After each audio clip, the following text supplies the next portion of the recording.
Bueno, buenas noches. Una vez más estamos en el aire y el programa número 87.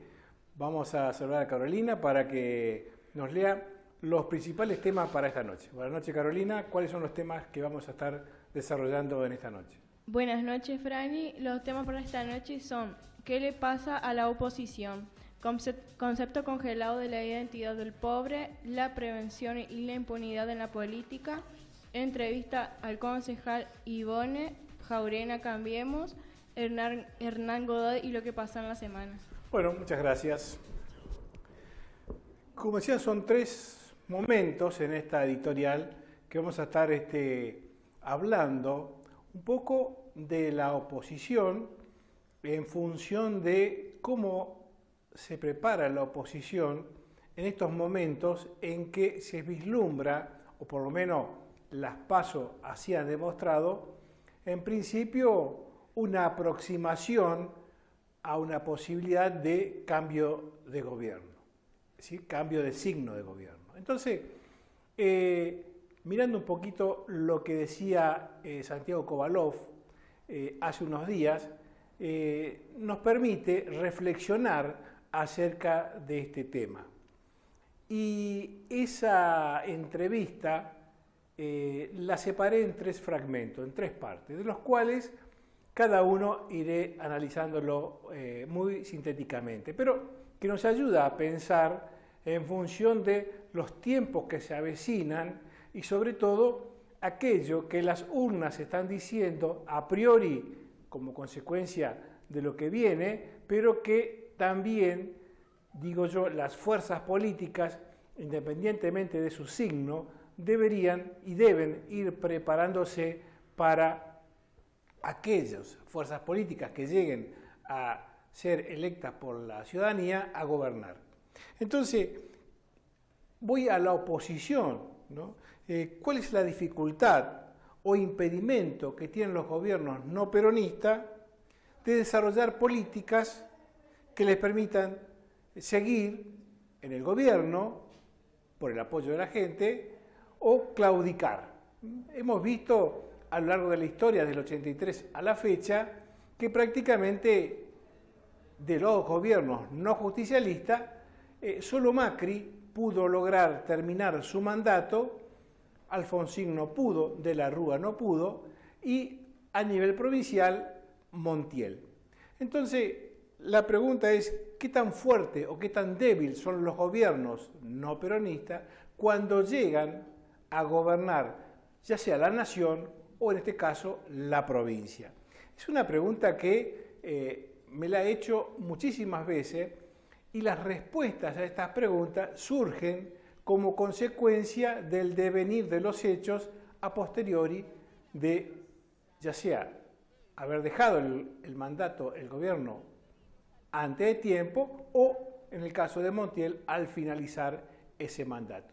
¿Qué tan fuerte o qué tan débil han sido estos gobiernos de poder generar estructuras políticas que les permitan sostener una propuesta a lo largo del tiempo, por lo menos de los 4 años que manda la Constitución? Cada uno seguramente se enfrenta a situaciones que le son adversas, como es, por ejemplo, la economía, que de hace muchísimo tiempo la inflación, la falta de oportunidades para la gente, ha hecho que indudablemente cualquier gobierno ha sentido el peso de la desocupación, de la falta de empleo, del aumento de la pobreza y la indigencia, y que no se han podido ocupar específicamente del tema para poder bajar estos índices y darle satisfacción a la gente cuando ellos buscan trabajo o quieren desarrollar algún tipo de emprendimiento. ¿Qué ha pasado con las estructuras de poder que, en el caso de la oposición, a medida que va transitando los gobiernos, se autoconsumen? Es decir, comienzan a debilitarse y siempre las elecciones de segundo tiempo o fortalecen a los gobiernos o los debilitan. En el caso de la oposición, lo fueron debilitando sistemáticamente. Un caso parecido sucede con este gobierno de Aníbal Fernández y también, por supuesto, el de Bordet en la provincia. Gobiernos que se iniciaron fuertes y en el transcurrir del tiempo han ido perdiendo este apoyo de la gente y luego la evidencia aparece en las urnas. ¿Cuánto cuesta generar políticas más allá de los espacios políticos que puedan, independientemente de quién sea el que gobierne, generar lo que se conoce políticas a largo plazo? ¿Cuánto cuesta? Hemos visto que han pasado los gobiernos nacionales y provinciales y son acciones de muy corto plazo, de muy corto término, solamente tratan de resolver los problemas emergentes y no se ocupan de los problemas que subyacen y que vienen desde hace muchísimo tiempo, como es la falta de oportunidades para los que quieren trabajar, la falta de posibilidades de inversión para el que quiere invertir, etcétera, etcétera, etcétera. Tanto en materia económica como en materia educativa, etcétera. Entonces, lo que vemos es que tanto en nación como en provincia comienzan a aparecer estos proyectos políticos y la pregunta que me hago es cuánto o cómo se están preparando para que estos frentes electorales comiencen a diseñar aquellas estrategias políticas, no en materia para ganar una elección, sino para gobernar de cara a las necesidades, a las urgencias, a las emergencias que existen en materia económica, en materia educativa y en materia de drogadicción. Entonces, y puedo seguir con muchas más, pero en estas tres variables económicas, educativas y drogadicción se juega muchas veces el futuro de los jóvenes y de los no tan jóvenes. Entonces, vamos a analizar, primero vamos a escuchar lo que dice Santiago Kovalov en un video de muy corto tiempo, de muy corto periodo, para que usted lo pensemos juntos y después sí volvemos al siguiente tema. Cuando el señor director lo disponga, lo vemos.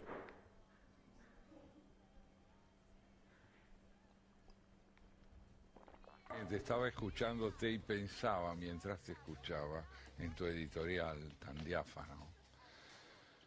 ¿Qué responsabilidad han tenido los gobiernos no peronistas en la imposibilidad de cambiar la apología del pasado por una alternativa? ¿Qué responsabilidad han tenido? Porque creo que es muy importante que sumemos a lo que decís esta pregunta.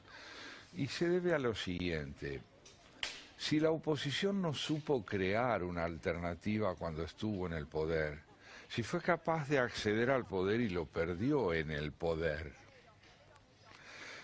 ¿hasta qué punto el descorazonamiento con esa alternativa que se derrumbaba no contribuyó a que el repliegue sobre el pasado, más que a la esperanza, respondiera a la resignación?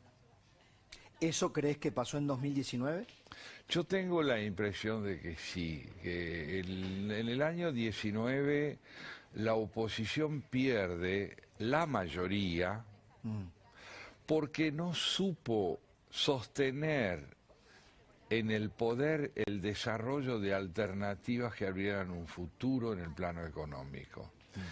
Los abrió en otros órdenes y por eso tiene un 40% de apoyo inamovible aún en la derrota. En el plano de lo republicano, en el plano que hemos hablado en otras oportunidades. Así es, ahí tenemos un sector muy importante de la población del país que le dice al gobierno perdedor: falta, pero lo que han hecho alcanza para seguir apoyándolos y exigiéndoles.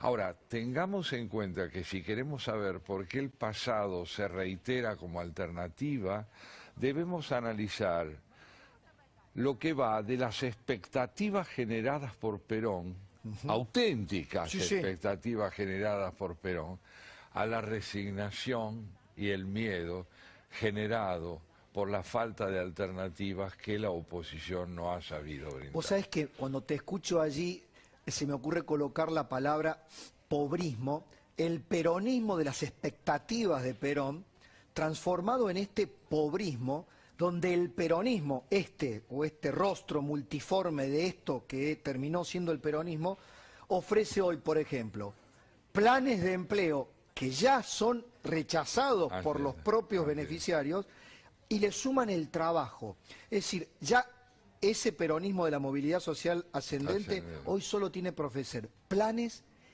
y la posibilidad de que sigan cobrándolos aún teniendo un empleo.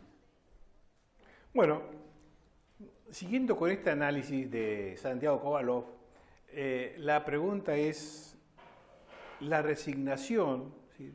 Vamos a votar a este porque es menos malo que el otro, conducen a esta desilusión de la política, a la apatía, al desinterés, cuestiones que muchas veces preocupan cuando uno piensa acerca de qué es lo que los partidos políticos ofrecen a la ciudadanía, no en campañas políticas, porque allí todo te prometen el oro y el moro. El tema es antes de las elecciones, cómo se preparan los espacios políticos para ir entusiasmando, para ir conquistando, en el buen sentido de la palabra, estas necesidades que tiene la sociedad de adherir a tal o cual frente político como consecuencia de una preparación previa con temas que son debatidos, que son desarrollados en los ámbitos de reflexión que deben haber y que no los veo en los diferentes frentes políticos. Entonces aparece esta desilusión, aparece la apatía y se pierde la mística que tiene toda persona que milita en política. El siguiente tema que plantea Kovalov es interesante porque habla del congelamiento del concepto de identidad del pobre, que en este caso el peronismo lo viene sosteniendo desde hace muchísimo tiempo. Entonces, este congelar algo para que nada se cambie, para que todo se mantenga igual a través del tiempo, ha sido, y quizás alguien puede opinar distinto, una constante a lo largo del tiempo en el Partido Justicialista. ¿Y qué es lo que se ve? Se ve una propaganda del Partido Justicialista, que en los mejores días fueron los que se vivieron en el justicialismo, o algo parecido. Hay un eslogan que dice eso, por lo menos lo estamos escuchando por la calle, y la realidad es que los jóvenes se han manifestado a través de las urnas de una manera contundente.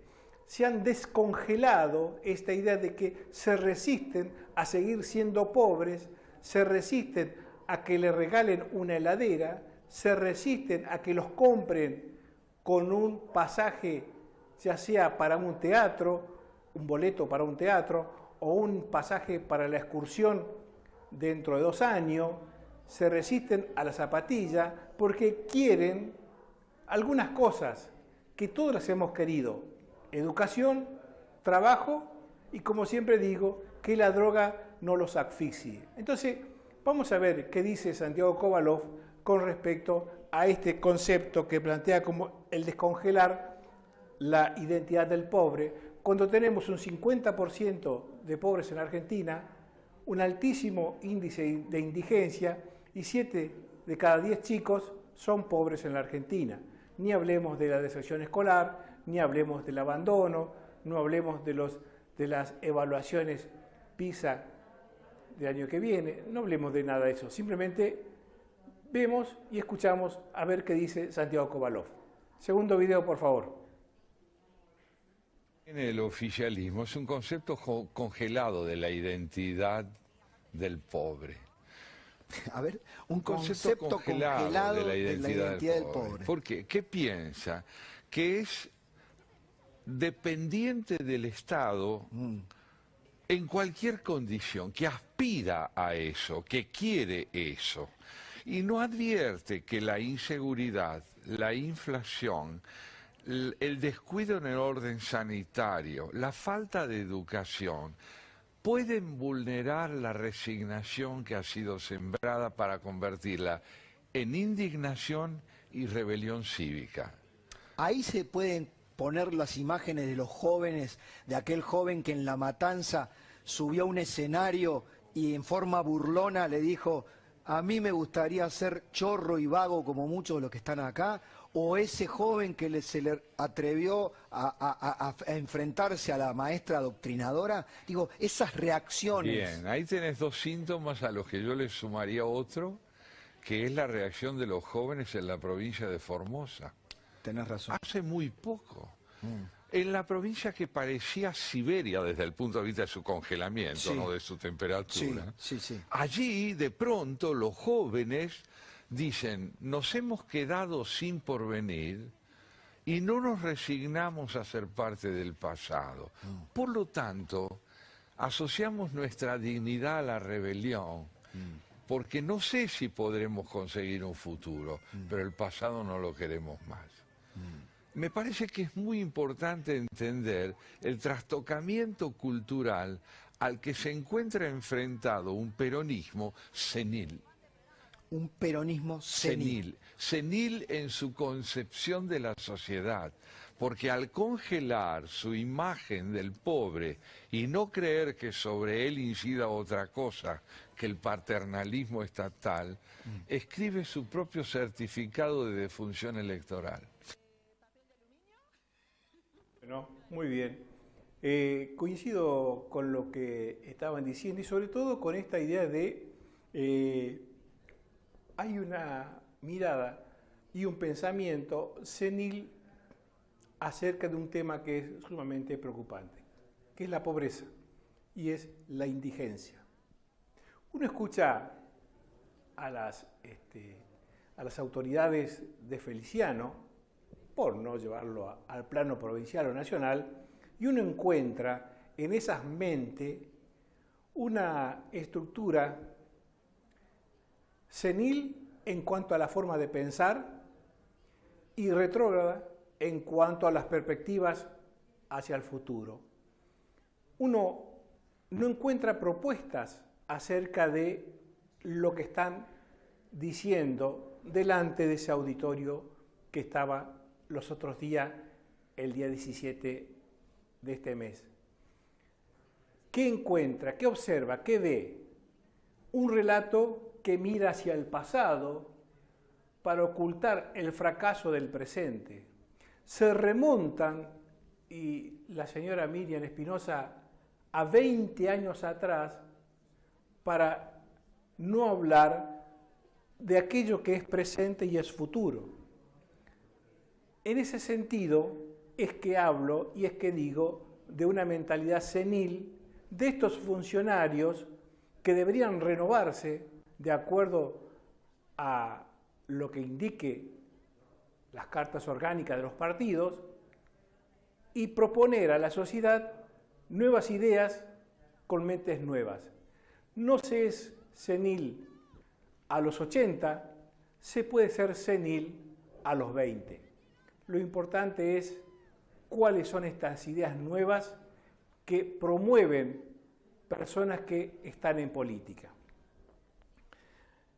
El siguiente video, y este es el último, tiene que ver con la calle está gritando, la calle está expresando una desconformidad con respecto a esta grieta que cada vez es más evidente entre quienes movilizan a las marchas y quienes necesitan transitar por las ciudades para ir a trabajar. ¿Qué es lo que se observa? Que algunas organizaciones sociales esclavizan a sus propios miembros de estas organizaciones sociales. La prebenda, y la impunidad en la política de los planes sociales. Es un tema que se ha visto, se ve, se le ha documentado y bueno, queda allí la impunidad y la prebenda con respecto a te doy, pero tenés que hacer esto. Y nadie reacciona contra esto. Lo vemos, dura un poquito más, dura 3 minutos este último video y después sí vamos a ir a la presentación del programa. Tuve que dar toda una vuelta. ¿Por qué? Porque los que laburamos tenemos... ¡Oh, vos vas en auto, vos vas cómoda, querida! ¡Anda a caminar, flaca! ¡Camina como todo! ¡Vieja loca de ¡Vieja del orto! ¡Tomá! ¡Voy a laburar, mirá! ¿Viste? Este sueldo es el mío. ¿Sabes qué? Es el mío. A ver, mi sueldo, tu sueldo, yo te banco. Es el mío. ¿Viste? Yo te banco, Yo pago la luz, reconocelo. mi amor. Yo pago impuestos también, No, pelotuda. yo te Pelotuda, yo también pago la luz, pago Lo todo. dijiste El vos. seguro, la nata, Lo todo. dijiste vos. Yo te banco. Vos no laburás, yo laburo, hija de puta. Chorra. Yo tengo la impresión de que la ostentación de la perversión es un hábito muy arraigado en este gobierno. Esto que vemos acá se suma a lo que ya hemos visto. Ostentar la perversión significa una vez más ser indiferente al dolor y a la dignidad de los demás. ¿Por qué se reiteran estas conductas? Porque son impunes, porque el poder puede más que la ley. Y cuando el poder puede más que la ley, entonces el poder es fatalmente anticonstitucional. Ahora, el país fuera de la Constitución, otra vez, es pasado, no tiene porvenir. ¿Y viste qué impotencia, Pablo? Totalmente, la impotencia del ciudadano de a pie, que es consciente de eso básico. Yo trabajo, estamos los que trabajamos y los que encontraron una manera de vivir de mi trabajo. Que vaya una vez a la semana como mucho, ahora se está yendo una vez por mes a hacer un corte. A veces se hacen cortes el 9 de julio, a veces en el puente Pueyrredón, en el de acá de Avellaneda. Es una vez por mes, cuando salen cupos, que salen alrededor de 10 cupos más o menos cada 2 meses. Una vez que se anota y que sale tu cupo beneficiado, cobrarías 12.800 pesos por mes solamente por ir una vez por semana a un corte, ¿no? Se te va a dar una tarjeta Nación y con eso todos los 5 de cada mes vos vas a cobrar tus 12.800 pesos. Una vez que ya estás y que vos tenés una asistencia casi perfecta, que no sos de faltar, ese cupo de potenciar trabajo pasa a ser un cupo de esencial. ¿Qué quiere decir esto? Que en vez de cobrar 12.800 pesos por el mismo trabajo que se hace, vas a cobrar 17.000 pesos. Hasta después de un tiempo que de ser potencial pasarías a ser de cuadrilla. En cuadrilla se cobra casi 25.000 pesos hoy en día. Si te interesa, me das tus datos, yo te anoto. Lo único que te pido es que siempre que se avise que haya un corte vos asistas, porque eso es lo que te suma o te resta para los cupos. Yo te banco. Vos no laburás, yo laburo, hija de puta. Chorra. ¿Por qué se reiteran estas conductas? Porque son impunes, porque el poder puede más que la ley. Y cuando el poder puede más que la ley, entonces el poder es fatalmente anticonstitucional. Bueno, realmente es interesante el abordaje del tema, dos realidades que muestran, dos caras de una realidad, que se muestra en este video. Por un lado, el descontrol de la calle, la perversión y la impunidad. De estos hechos hay a montones. Lo han visto por las redes, por la televisión a nivel nacional, en infinidad de oportunidades. He simplemente traído una síntesis de lo que sucede. ¿Se están preparados para esto también la oposición, si es que le toca gobernar? Porque de estos temas hay que empezar a hablarlo ahora, no cuando se gane la elección. Ahora, para que tengan todas las herramientas en cuanto a políticas para que cada vez la gente sufra menos y pueda vivir mejor. Bueno, muy bien, de esta manera entonces vamos a la pausa, ya está en el piso la concejal Ivonne Jarena y vamos a hablar de varios temas relacionados a la función como concejal y, si el tiempo nos permite, algo de política.